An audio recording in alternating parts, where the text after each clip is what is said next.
not a formal meeting, I guess. The way we've set this up is that this is basically a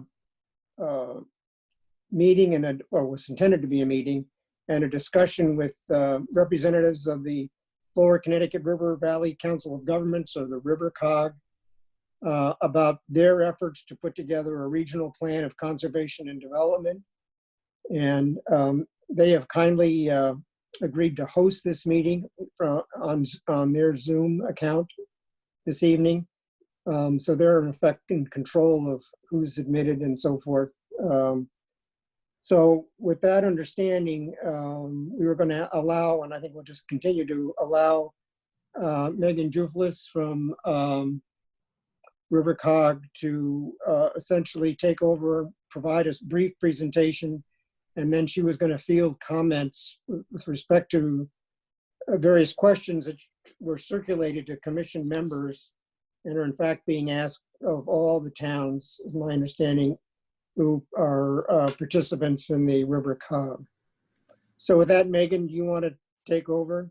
Sure, thank you. Let me just get my screen shared here.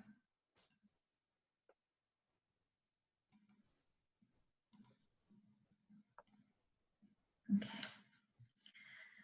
Good evening, and thank you for joining us.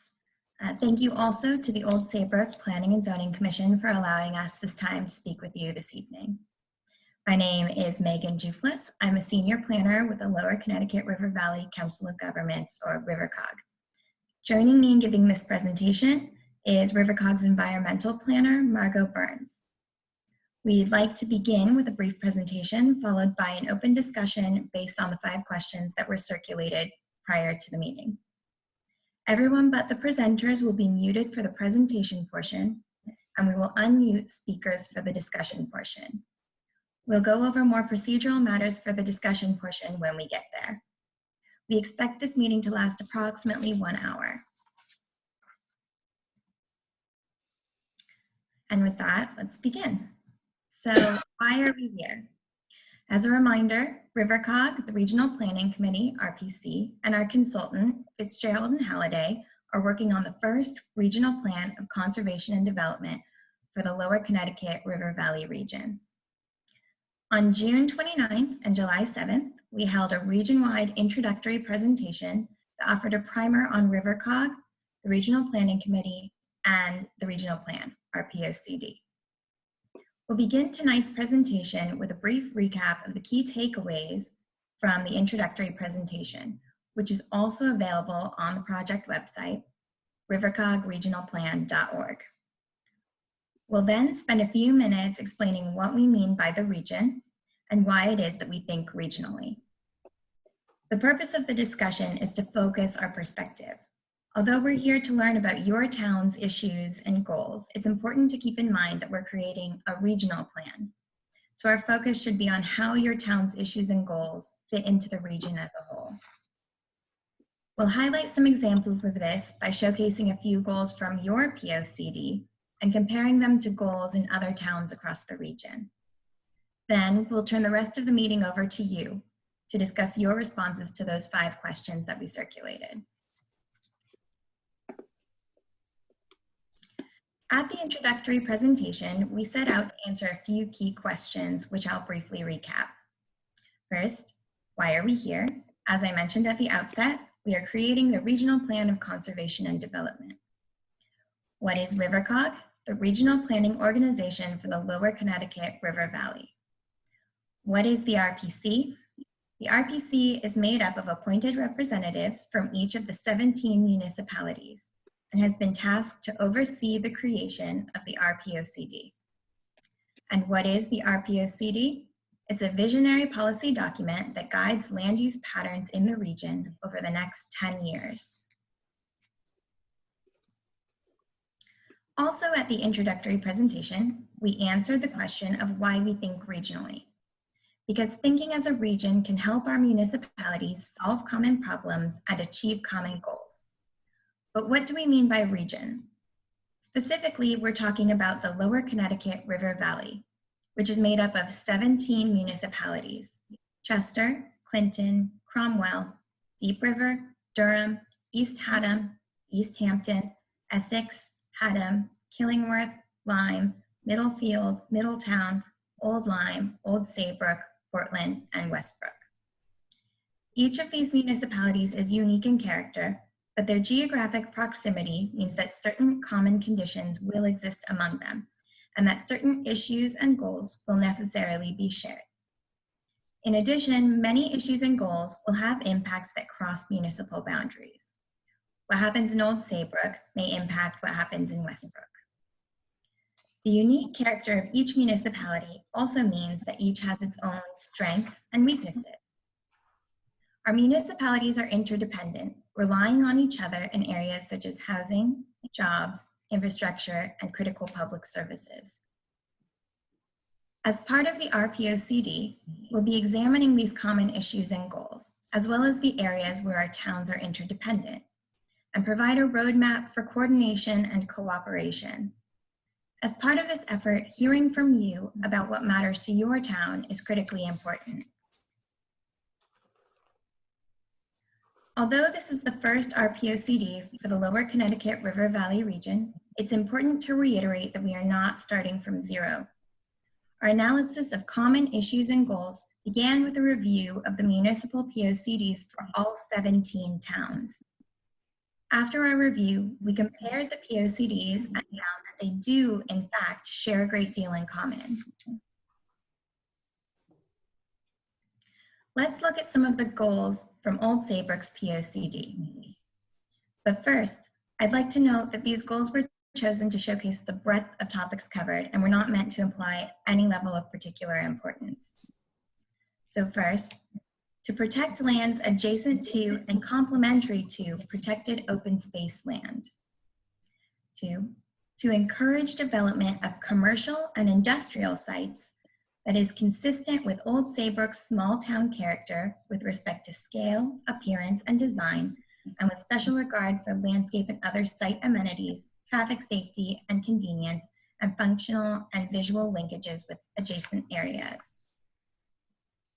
3, continue to encourage the preservation and registration of historic buildings in the commercial areas of town through adaptive reuse, rather than demolition or transfer of the structure.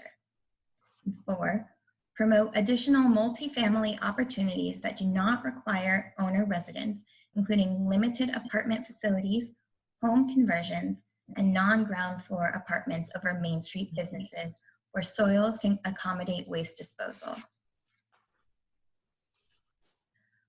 When we look across the region at other municipal POCDs, these goals were widely shared. All 17 towns had goals related to establishing or linking open space and greenways. 15 towns had goals related to attracting industrial and/or commercial development. 10 towns had goals related to adaptive reuse of historic buildings, and all 17 had goals related to diversifying housing stock. And with that, I'd like to turn it over to Margot Burns to talk about our discussion portion of this evening. So now it's time for us to hear from all of you. We've reviewed your plans and made regional comparisons based on data and our own professional experience. But you live in your town and have an intimate understanding of how it functions, what it needs, and what makes it special. Before we turn to the 5 questions, we'd like to go over some procedural matters. We will look at the questions one at a time with 10 minutes for discussion of each. If you would like to speak, please use the raise your hand function and we will call on you. Please try to keep your comments to 2 minutes to leave time for others to respond. If you have more to say when your time is up, we can return to you at the end, time permitting. If discussion on any question ends before the allotted time, we will move on. That time can be used to revisit any question after we have discussed all 5 questions. Similarly, if a discussion goes beyond the 10 minutes, we will move on and can revisit the question at the end of time permitting.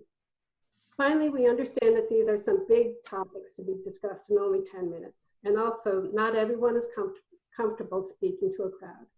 If you have any thoughts or comments on any of these questions that you are not able to express at this meeting, you can always email them to RiverCOG, Senior Planner Megan, And her email address is mjuflis@rivercog.org, or reach out to your RPC member, which is Tom, who you know well. And his email address for this project is oldsaybrookrapc@gmail.com, or you can use the link on the website.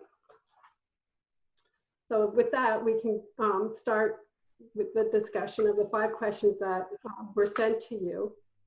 The first one being, what is your vision for the Lower Connecticut River Valley?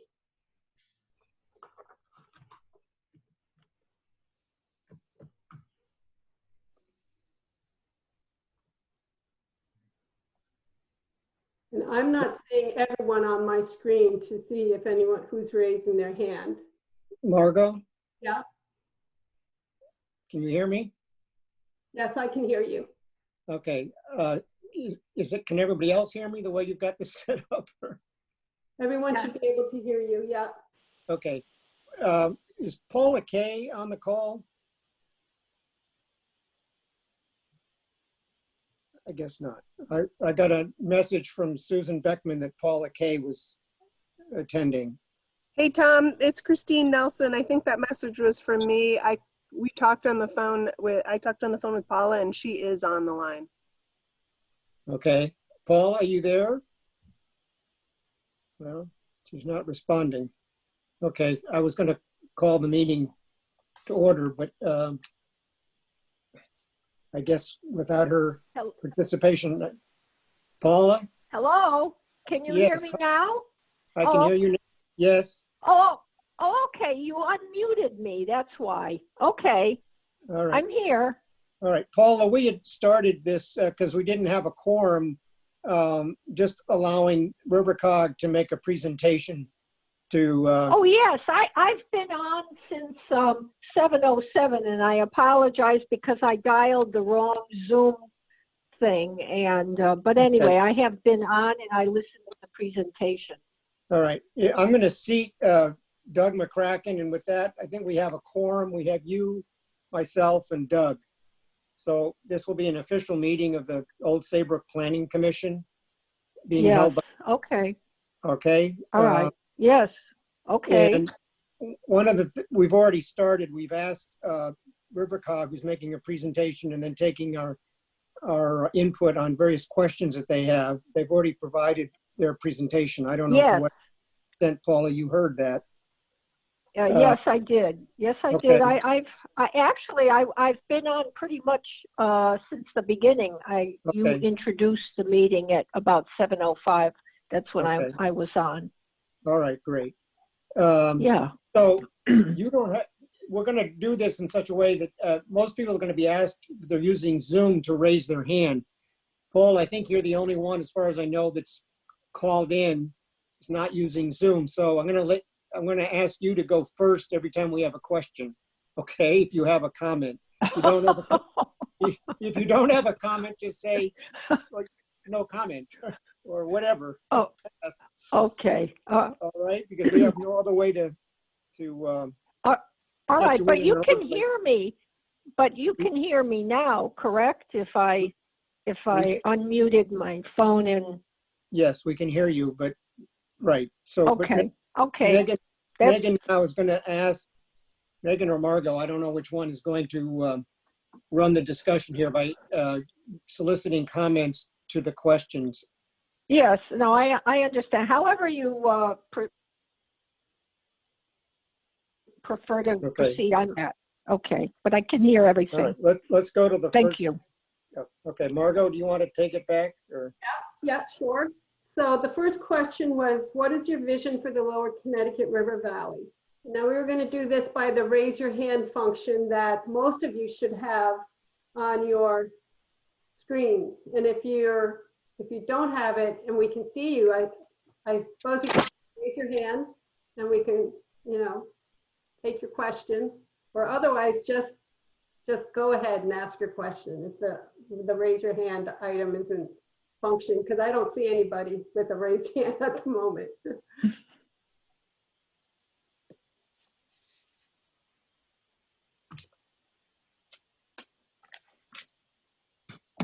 All right, well, why don't you just jump in then, if anyone has a question. You can unmute yourself.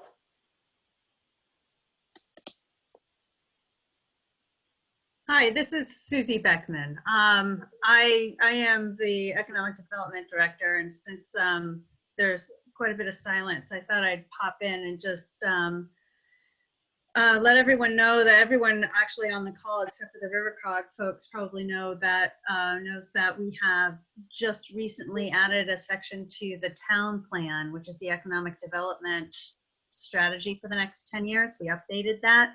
It was a process that goes back over 2 years. We did quite a bit of research on various plans that were in place, and everything was almost finalized right before coronavirus, but we did move things through. And so everything I say is going to be very biased towards economic development, just to give you a heads up.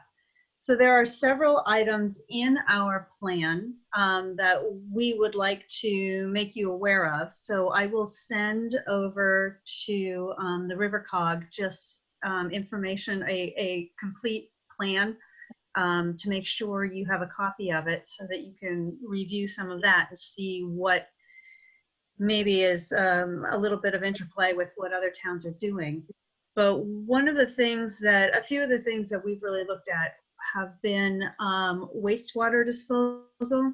It's a concern, and especially for us as we're looking at the Mariners, what we're calling the Mariners Way area of town, which is along Route 1 East from Middlesex Turnpike to the Connecticut River. That area is in desperate need of some revitalization and some redevelopment. There are brownfield issues. We recently went through a 2-year plan to review the area with consultants, take a look at the market feasibility of everything there, given the market at the time. Now, of course, things have changed a bit. But one of the big issues we have out there is wastewater disposal. And I also know that it's an issue for other parts of the town of Old Saybrook, especially along the coastline, along the Sound. And I know it's also an issue for other shoreline towns. So I wanted to bring that up.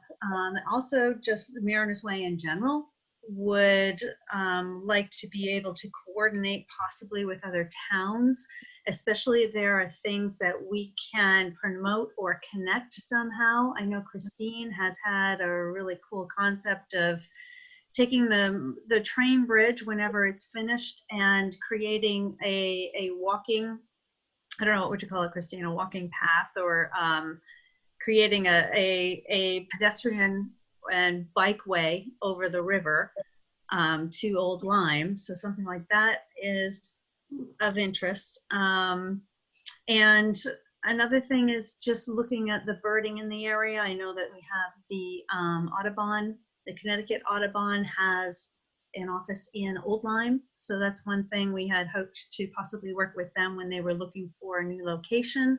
Even though we found a location, we would love to be able to work with them to create programs and promote their programs. And part of that really feeds into the vision of the Lower Connecticut River Valley, which is we really want to keep it, I think, part of it, the vision is to really keep it pristine as it has been, and to really work within that to make sure that we respect the beauty that we have, and that we're able to promote the beauty that we have here and that many of us moved here to enjoy. So I added a lot, so I'm gonna mute myself now. Thank you, that was great. I did take a look at the economic development plan, and you guys did a great job on that. Very well done, I thought. Anyone else like to comment? Please, Matt, take it away. You have to unmute yourself there. Yep. Got it. So Matt Puglisi from Old Saybrook Economic Development Commission and Board of Selectmen. And, outside of those roles, though, for many years, I've commuted from Old Saybrook up to jobs in Hartford and Middletown, and have always thought about the strength in the RiverCOG region, the Lower Connecticut River Valley, in terms of how we could maintain both the pristine nature that we have here and the character, the historic character of all of the towns and the possibility and opportunity for tourism, but also for development. And I think wastewater is one big piece of that, as Susie mentioned. And the other, I know we're sitting right now on a Zoom call in this COVID moment, but thinking about transportation, better ways to have mass transportation that would allow people and industries to look at the lower Connecticut River Valley as a place that offers a lot of connectedness. Old Saybrook, has the Amtrak line, has 95 and Route 9. So, it's this great junction, and we're also on the water. So I think that there's some great possibility for interconnectedness and how that would drive more development, more businesses potentially locating here, and the ability for people to choose to live here full time, not seasonally, and then make it to the places that they call work. Great, thank you. Anybody else? I would just add, this is Tom Cox speaking. I would just add to what Matt was saying, and I concur with his comments, but I think as part of making us an attractive place to live and work, we need to make housing one of the key aspects of something that we work on together. It's particularly having affordable housing available. I know Old Saybrook is making an effort to do that, but I'm not sure to what extent other towns in the region are doing that. And I think a regional approach is warranted on that score. Okay. Yeah, this is Doug McCracken. I would just like to add to what Tom said. I think working together as a group of towns, we can leverage economies of scale. It feels like we're all independently solving issues. There's going to be a lot of issues with the state budget reductions. We're in a recession. We don't know how long this is going to last. It's going to become very challenging. So working together as one bigger team on these projects and economic development is in everyone's interest. Thank you. Thanks. I think we have time for one more. Christine, before we go to the next question. Can you hear me? I have headphones on. I can take these off. But then I can't hear myself. So I had something interesting happen to me yesterday afternoon, which is, I swear to God, I saw not a bobcat, but I'm pretty sure it was a catamount or a puma or, the mountain lion in my backyard. Pretty sure. I have a call in the DEP to talk about it, but I've also had a bear in my yard in the last year. And granted, I live in Chester and I'm right on the Cockaponsett and so forth. But the one thing that I particularly know about the region from living here and from being a town planner too, is that the open space in our region is as notable as any other place in the state. But sorry, mosquitoes. We have mosquitoes here too. It's a little less rural than northeastern Connecticut and northwestern Connecticut. We're kind of sandwiched between metropolitan areas, New London, New Haven, and Hartford, and we have this very special little spot right here that is exceptional and it's notable. And if you're someone who enjoys the woodlands, then you probably have really gotten out and gotten to know the trail systems in each of the towns, and the Blue Trail and the Metacomet and the others that connect to each other, and some of the other efforts to bring help me out, Margot, what's the New England Trail, NET? Yeah, New Scenic Trail. Yep, and then the Shoreline Trail. So So anyway, I would just throw in that I think that within our region, I think the woodlands, and the residents' connection to habitat is particularly important. Not to say that habitat's not important for who lives there, but I think we have a fantastic asset in our natural environment, and that's what I think of as a part of the vision for the valley, the River Valley region. Yeah, may I make a comment or when you're through, Christine? All set. Let's Can you make, hear me? let's make this the last one and then we'll go on to the next Okay. question. Okay, I having just been introduced to this, I will be looking to see what the benefits are versus the costs of regionalization. I am aware that one of the things that certainly in Old Saybrook town people cherish is the fact that it is small and you can have an effect. And there are certain costs in terms of loss of that benefit when you start joining and becoming a homogenized region. So you lose that uniqueness perhaps, and you lose that local control. So, again, I think that that uniqueness and control should not be taken for granted in the stampede to, perhaps become more efficient or, go along with the prevailing winds. So that would be my comment about that. Great, thank you for those answers to that question. They were all really helpful and really good. Thank you for really thinking about these.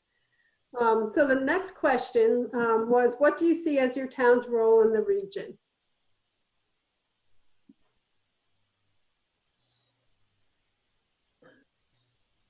Tom, maybe you could jump in on that one. Hey, Tom, you're muted. About it. I'm going to interrupt for just a second. Just to address what Paula was raising as an issue, I think it's important to emphasize that what RiverCOG is doing at this point is putting together simply putting together a regional plan of conservation and development. It would be a non-binding document, and it would basically be aspirational.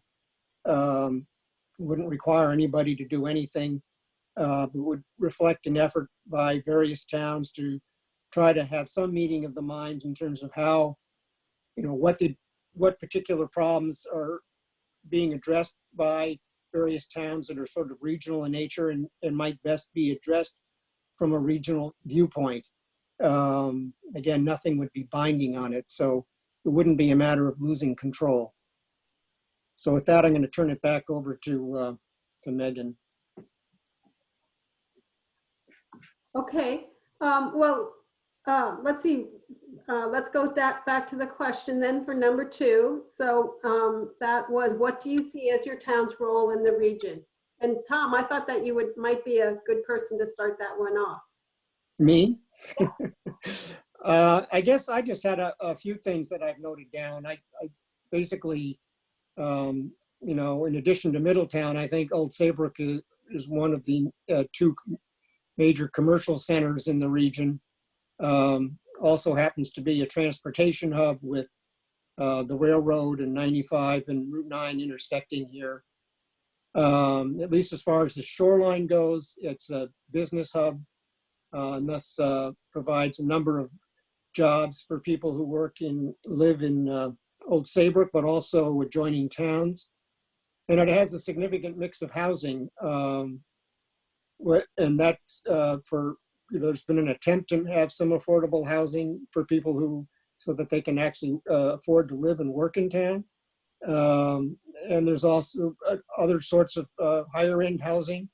There's housing for seniors. We actually have 2 senior living facilities. So I think Old Saybrook has done a pretty good job in terms of having a pretty good mix in that regard. And I think, you know, as actually Christine has made the point, I think in some ways, Old Saybrook, because I think we made a lot of progress on these fronts, connect, sort of serve as a model, and I think hopefully to other members who maybe haven't gone down the road quite as far as this town has. Okay, thank you. Who else would like to jump in here?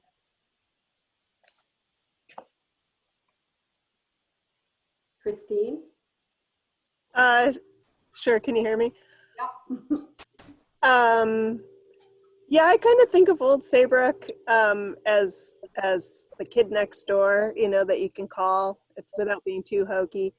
You know, I feel like we've kind of been through a little bit of everything. And I know that in the time that I've been in Old Saybrook, I've had the selectmen and the planners and commission members from almost every town just give me a call or ask if I could come and talk at their meetings, which I'm always happy to do. And just kind of share experiences, not necessarily say how to do something, but just say, you know, here's how we kind of went about coastal access or bike lanes, or, you know, and not that we've done everything right and or that we'll ever give up, but you know, there's lessons to be learned. So maybe our role is that we're, you know, the friend to everyone in the region, because we can be sympathetic and I don't know, have had enough experience over the years to know what other towns are going through and help them maybe either champion themselves in a larger format or, you know, just pull it together within their own town. That's a really good point. And I think in our region, we don't have a planner, a land use planner in every town. And I think we've always had really great planners in, you know, in towns that have taken leadership roles in the region. So that is a really good point that you made, Christine. Thanks. Anybody else? Matt? This is Ed Armstrong. Can you hear me? Yes. You can consider me as being in the peanut gallery here. I'm on the Architectural Review Board. This is my first COG experience, so I'm listening more than talking, of course. But anyway, Old Saybrook. I live in Old Saybrook. I think it's a great place to live. It's very convenient. Lots of shopping. A lot of, you know, all of my physicians are in town. All my shopping's in town.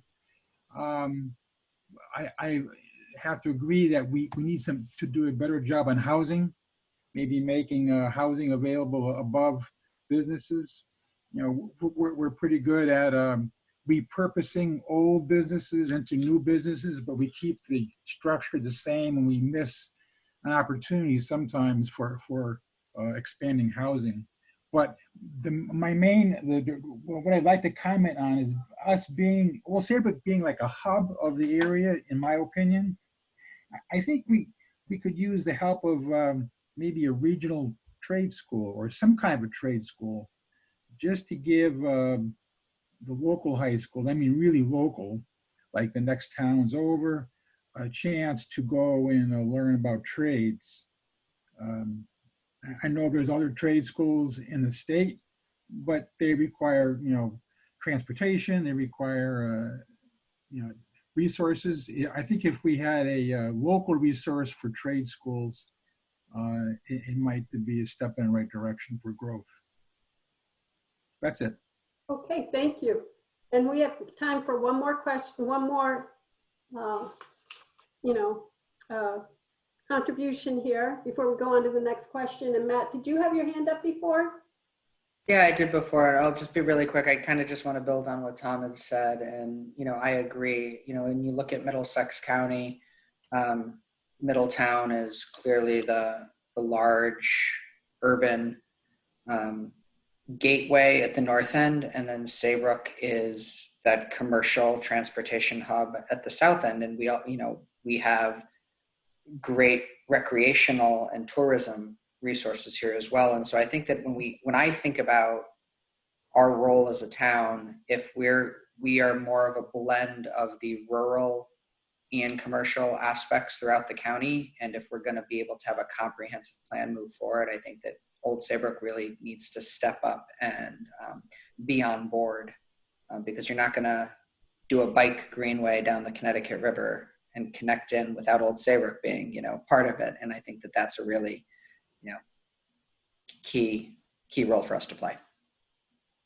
Okay, great, thank you. Okay, let's go on to the next question, and that is, what are the challenges your town is facing that would be easier to address working regionally or with neighboring towns?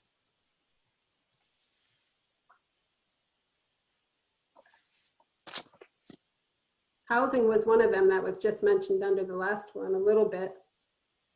Right.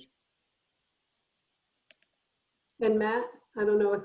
Yeah, sorry to speak up again. Something a little bit different on the economic development side. I think when I look at the towns around us, we don't have big budgets in terms of being able to do the economic development, outreach, marketing, attraction, that type of work. Lots of the towns don't have an economic development official. You mentioned not every town has, full-time planners. We have a part-time economic development official. And I think that looking at our region and how we attract industry and jobs in a consortium way would definitely be a strength for all of the towns around us. Great. Anybody else? Challenges? Yeah, Margot? Yep. Yeah, Tom Cox. One of the things I had asked Christine to do before we had this meeting was to put together her thoughts in response to these questions and share those with us, commission members. And based on the conversation we had earlier today, I understand she's going to send those over. You did already. To the RiverCOG. Okay. And, so without belaboring the point, because I think Christine raises a number of very good issues, but one thing I just wanted to highlight that she mentioned in response to this question that I think makes a lot of sense is that we do have, I think, shared issues, or you might even call them crises, that we face in terms of the natural environment, public health, and environmental health. And I think each one of those things are something that I'm sure we could do better addressing as a region, as opposed to each town trying to deal with it on their own. That would be my perspective. can you enumerate any of those? What I think the answer is? Well, specific as far as what the natural environment crises might be and public health. I think, I'm sorry. I think as far as natural environment, you are faced, I think, with climate change and particularly forecasted sea level rise and the storms that occur, and you expect that those not only having more storms potentially, but also having more severe effect from those storms is something that presumably is something that's more than just town specific.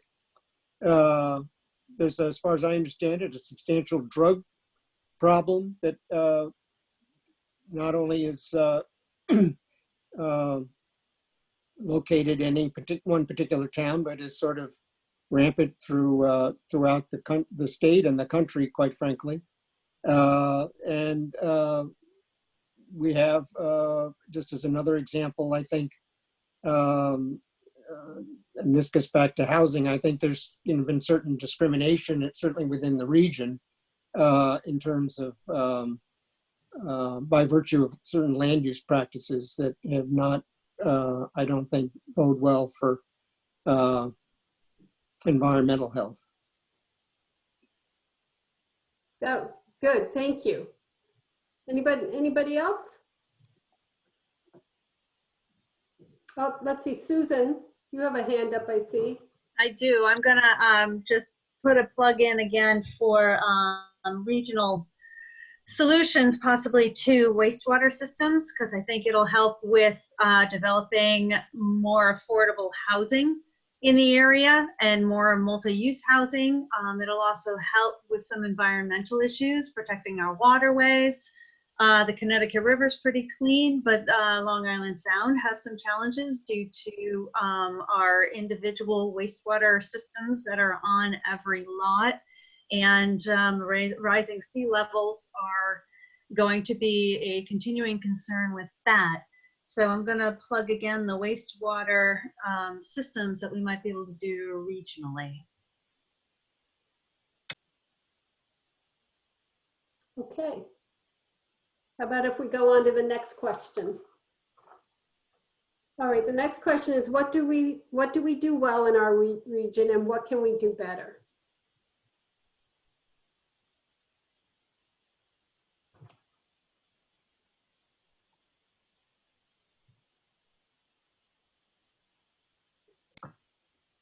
And let's see, Susan, you have is your hands, did you raise Yes. it? Yes, I was just thinking of the 9-town transit as a one of the regional solutions to transportation that I think is helpful.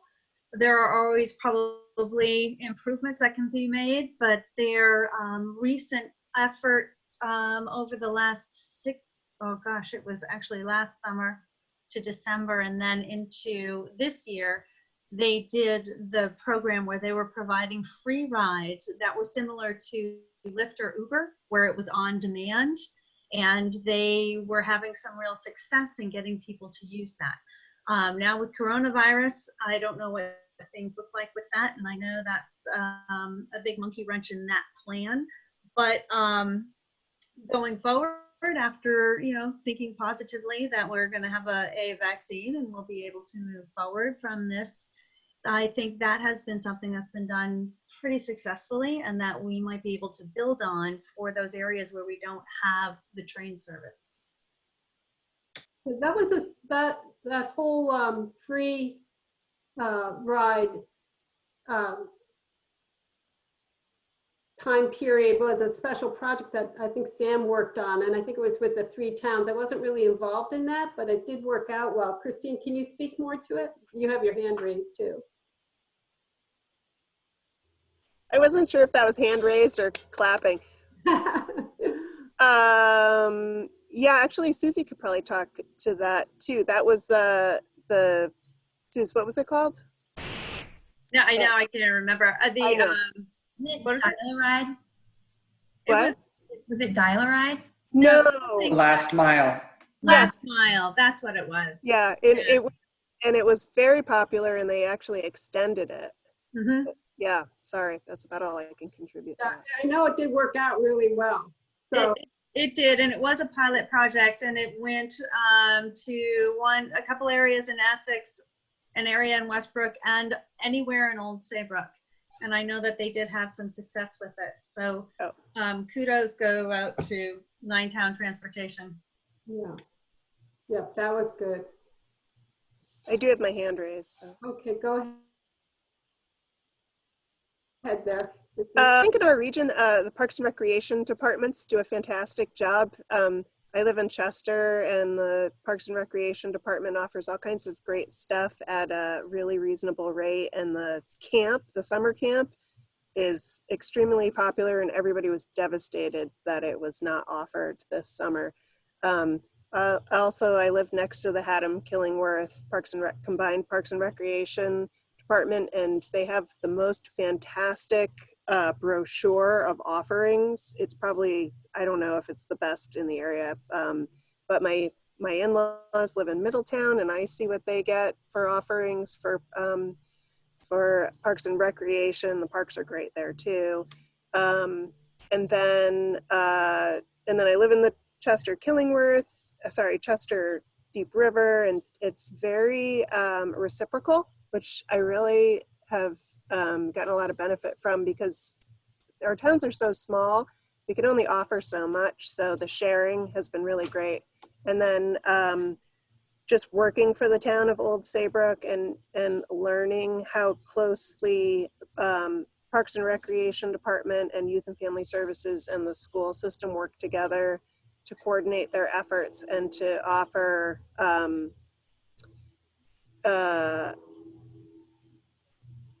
personal enrichment for people of all ages and abilities is, it's just, I don't know, to me it's extremely impressive. It's not, you know, it's not my life path, but when I see what kind of work goes into it and the knowledge that's behind it, I'm just absolutely blown away. So I think that is something that we do very well in our region, at least in the little part of it that I get a chance to see. I would agree with that. I live in Chester too, and I would definitely agree with all of that. And I grew up in Old Saybrook, so I think Old Saybrook does a great job too. Let's see, does anyone have something for what we can do better?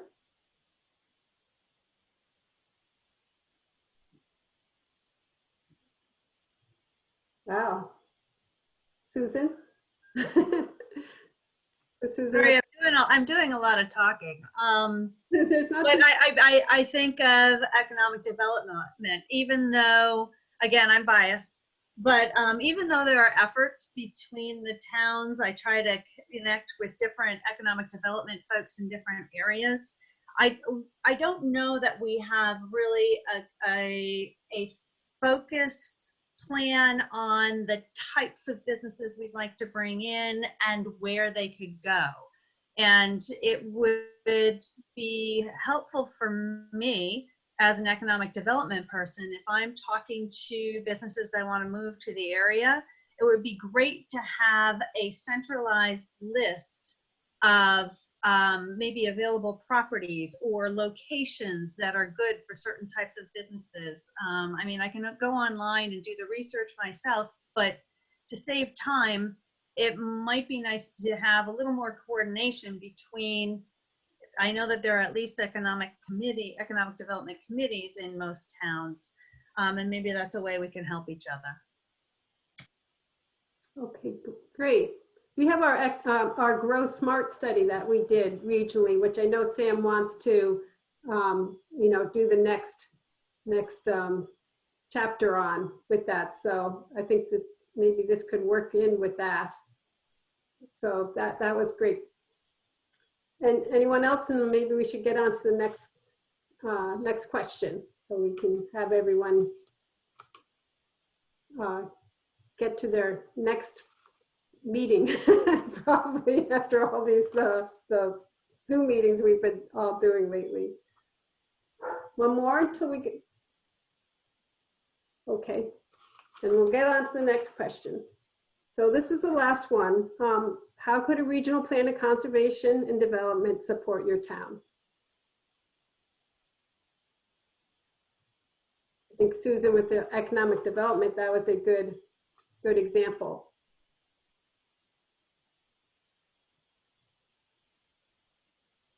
We have some really good regional commissions that I think Christine spoke to in the list that she sent out to you. We have our agricultural committee. We have a regional land trust exchange where all our land trusts work together. We have, let's see, the task force. Christine, what's the name of that? It's not Nine-Town Task Force, and it's not Hope, but they talk about the ALICE program a lot. Work with that regionally. Is there some? Shoreline Basic Needs Task Force. That's it. That's Yeah, it. I neglected to talk about them. They're great. They are great. But those are some of the initiatives that we have going on now. Is there something else that Margot, like to for the benefit of everybody listening, can you explain what ALICE is? Alice, I don't know exactly what the acronym is, but it's it describes a family, a household that just makes enough money just to do the basic, you know, and that's all. So just enough to buy groceries, just enough to pay rent, but not enough to have a savings account. Yes, And I think it refers to asset limited, income constrained. there you go. That's it. And I think the number, at least I'm thinking in Old Saybrook, is somewhere for a family of four is in excess of $60,000. No, I think it's like $70,000. Is it that much? Yeah. For a family of four to live in our region and just make ends meet. Yeah, which is a lot of money. That is a lot of money. Yeah, which is, I think goes back to the comment that I had, which would be, when I had at the beginning of this, is that I think it's important for the region to do a better job at developing more affordable housing. And I'm not talking about necessarily low income housing. I'm talking about housing that basically middle class, lower middle class families can afford to live in and work here. Because I think that's a real challenge. And I think if we want to especially attract and keep younger people and younger families, that really needs to be a focus for the region. Otherwise, we're just going to lose people, I think, which I think to some extent is already happening, at least if you look at school enrollments. So I think a regional approach there would be most helpful. I think also would be helpful from a regional plan of conservation development perspective to for the RiverCOG to identify current land uses throughout the region in a graphic, which I believe has been done with other COGs, and then have, I would imagine an overlay with that, or a separate graphic that would show potential proposed changes that might be made to that land use, those land uses, to integrate them with a vision for the region. Very good. Anyone else before we turn it over back to Megan? Yeah, this is Ed Armstrong again. Can you hear me? Yeah. I'll just, it'll be my second and last comment for the night. I did discuss this with some of my colleagues at the Old Saybrook Historical Society, this whole regional plan of conservation and development. And after about a half an hour, we were talking about, well, what we really need is three things: more people, more affordable housing, and more education opportunities. So I think the education opportunities could be critical, because if you need to raise the income level of the people, you need some a good focus on some education, maybe promoting education. And I'm always thinking of trades. I'm not thinking of sending somebody to grad school. I'm thinking of training someone to learn a decent living with the simple trades, which we are in dire need of, I think. And that's it. Great, thank you. And Matt? Unmute. Yeah, I think, when I think about regional support, it's the things that we can't do as a town by ourselves, and to attract the business that we need to grow here, we need transportation. We can't do that beyond our borders by ourselves. We need think about wastewater and the type of development and growth that supports, and think about that regionally in a sustainable way. And then, I just want to build on Ed's point as well. I've often thought about not only the attraction of businesses here by developing the talent that we need through training programs, whether it be at the high school level or through a training program like the Manchester Bidwell Craftsman Guild in Pittsburgh, but something that is going to support the large employers that we already have, keep those large employers here in Middlesex County, here in the surrounding towns, and make sure that they have the workforce today and tomorrow that they need to stay here. Great. And then we have Susan. Yeah, here I go again. I'm gonna put my marketing hat on just for a moment, and I'm gonna try to spin a difficult situation such as coronavirus into a potential opportunity, and ask if there's a way for the Regional Plan of Conservation and Development to look at marketing the area to those people who are looking at moving from the urban centers, the more dense urban centers, to the more open spaced living style that we have in this area. Even when you talk about our multifamily areas, there's still space available. And I think there's an opportunity here, and I think we should take advantage of it. And it would be great to have a regional even framework that we could all work within to do that.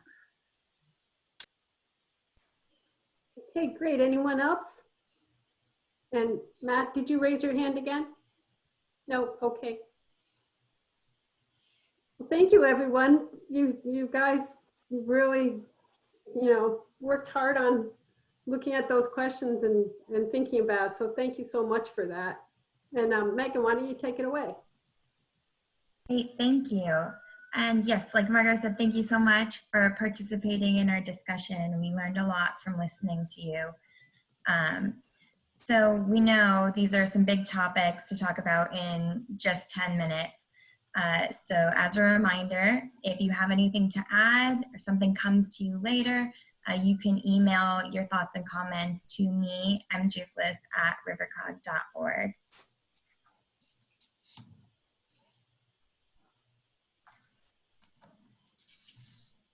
So we're so grateful for your participation throughout this process. We'll be compiling all of your comments with those from the other towns to inform the policies, recommendations, and goals of the RPOCD. As we move forward, there are plenty of other ways for you to get involved.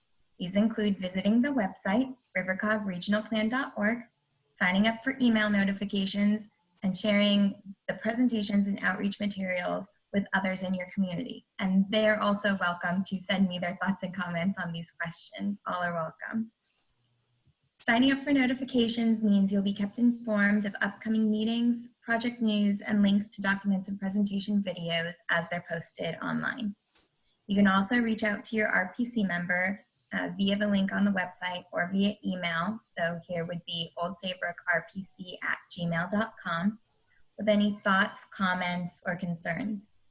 The RPC will be meeting regularly to review drafts of the RPOCD and direct the regional land use policies in it, and they're here to represent you. So let's review a breakdown of the anticipated timeline. We showed this during our introductory presentation, and it's also available on the project website, so you can follow along with the process. We kicked off the project in winter of 2019, and we anticipate completion in spring of 2021. We're still in phase 2 of this process at the municipal meetings, which is the second column, second line. We'll be holding municipal meetings just like this one in all 17 towns across the region through July and August. You were our first. So concurrent with this outreach process, our team has been hard at work on creating an existing conditions report for the region. And so the next step in this process, after completing the municipal meetings, will be to provide a draft of the existing conditions report to the RPC for review. And this is an opportunity for you to reach out to your town's RPC member with your thoughts, comments, or concerns on key issues you see for your town or the region. And your RPC member can make sure that these items are sufficiently addressed as they review the report and can also answer any questions that you may have. And here, just one last time, is some contact information. We will have this presentation posted on our website, so you don't have to worry about writing it down, but you can if you'd like. And that's the end of our presentation. Any questions?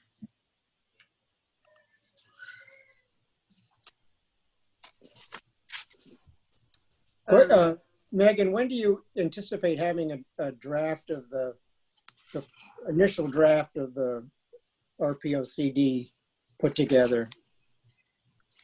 We're still in the phase of the existing conditions report. So we're not expecting until fall. Fall, okay. And is that something you will, that will be shared automatically with all the towns, all the planning commissions and zoning commissions, that kind of thing? Or basically, how's the word going to be spread? Yes, so it will be shared. First, obviously, it's going to go to the RPC for review, and then we'll have to post it.